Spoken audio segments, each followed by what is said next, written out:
No, yeah, for a fact. I mean, one of our biggest complaints, and I talked about this a little bit earlier, is just they didn't put that much work in. They didn't kill a lot of people, and it could just be like a function of Boruto overall. Because I feel like in Boruto, life just feels a lot more durable than like in Naruto and Naruto Shippuden. And Naruto Shippuden just seemed like so fragile. I remember again, yeah, y'all know my favorite character is Gaara. Essentially named my channel after him. The first arc, he almost died. Like the first arc, an Akatsuki member almost killed him. Whereas, like with the Kado organization, like you rarely, and you got those moments, but it barely came. Like few and far between. Like I don't know if and Kawaki wasn't necessarily like a homie at this particular point, but I don't know if we actually did feel that sense of fear when he was going against Garo. When we went against Ao, I'm not entirely sure if we felt that sense of fear for anyone outside of Konohamaru. I thought he could have possibly died, but that's Konohamaru. Let's be honest. But I like, think that's a Boruto thing in general. Honestly, mhm. start to finish, like there's various reasons for it, but yeah, it doesn't. I mean, especially this is especially getting worse later on with all the fake out deaths because it's like even now, okay, Konohamaru is in a bad situation, right? Okay, but this could easily be the 20th time that he's gonna fake out death someone to where Yeah. it looks like he's gonna die. Oh no, he actually doesn't die. You know, it's all they're doing. To be So fair, it's- Kamui, Attack on Titan does that all the time, especially in the finale, and you still call it peak.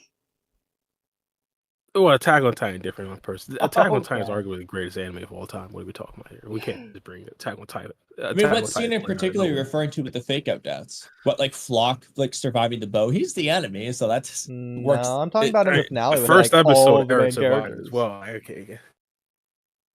What characters? Okay, I mean, I could give you a few like examples, but I want to know what your examples are. Well, it's not like big moments. It's just whenever a character is about to die and then they don't.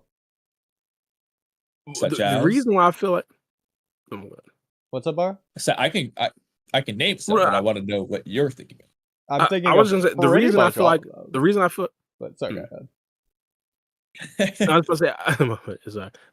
was about to say the reason I feel like they can get away with it is because Attack on Titan actually does kill a lot of people. Like they kill a lot of their side characters. So I feel like they can But get that's away early with on. almost killing people. It changed later on.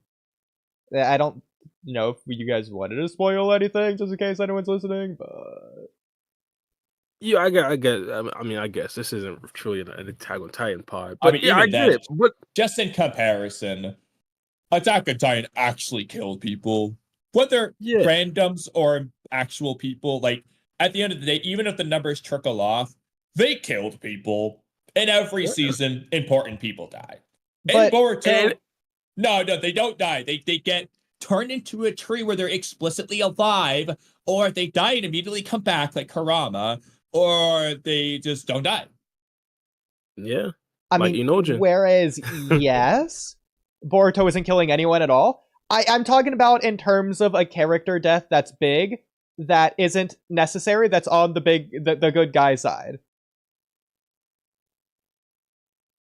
I mean, that happened in Attack on Titan, and one of the other things I'll defend Attack on Titan with this, it makes sense why the deaths wouldn't be that prevalent in the later chapters because they got better as I forgot the actor's name. So did the threats. But they got better. I mean, true, but it's still it goes against the theming of the world. Well, to be fair, I guess that to some extent the threat was also focusing specifically as time went on. Like the better threat, like the armored Titan is better than the smiling Titan, but the armored Titan is pretty much only focused on Eren, whereas the smiling Titan's freaking trying to kill everyone. So there's also that. Well, arguably the smiling Titan was controlled the entire time. That's besides the point.